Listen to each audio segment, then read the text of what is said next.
ఇప్పుడు దాకా మనం ఏంటంటే ఇప్పుడు మిర్చి గురించి మనం మాట్లాడుకున్నాం. ఓన్లీ మిర్చి గురించి ఆరుద్ర డబల్ లైన్, రుద్రా లైన్ గురించి మాట్లాడుకున్నాము. శనగలో మామూలుగా ఇక్కడ 3 ఫార్మర్స్ చేస్తున్నారు ఆరుద్ర డబల్ లైన్. ఇది సుమారుగా 35 నుంచి 45 రోజుల మధ్య వేస్తున్నారు. వాళ్ళ అనుభవాలు కూడా మనం తీసుకుందాం. అంటే శనగలు వేయటం వల్ల దిగుబడి ఎలా ఉంది. మనం ఆల్రెడీ యూట్యూబ్ లో పెట్టాం. గోగునేని సుధాకర్ బోడవాడలో ఫీల్డ్ పెట్టాను ఆల్రెడీ. అప్పుడు అందరు రైతు సోదరులు కూడా గమనించడం జరిగింది. కానీ ఇప్పుడు ఇంత పెద్ద మీటింగ్ పెట్టాం కాబట్టి రైతు సోదరులు 2-3 ఉన్నారు.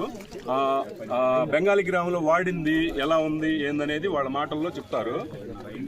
ఆయన పూదోక రవి అండి. ఆల్రెడీ ఇంతకుముందు యూట్యూబ్లో మీకు చెప్పున్నారు. మీరు ఎన్ని రోజులు నాడేశారు, దానికి అంతకుముందు బలం ముందు పెట్టారా లేదా, ఇట్లాంటివన్నీ రైతు వాళ్ళతో పంచుకోండి. శనక్కైతే మేము అడాగుడిగా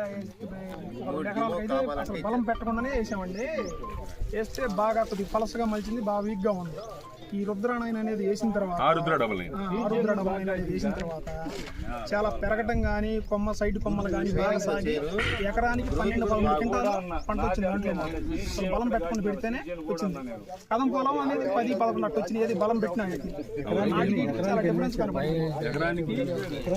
ఎకరానికి ఒక పావు కేజీ 3 పందులు 2 ప్యాకెట్లు స్ప్రేయింగ్ అంతే. దాని కింద బలం మందు కూడా ఏమి ఇలా ఇక్కడ మామూలుగా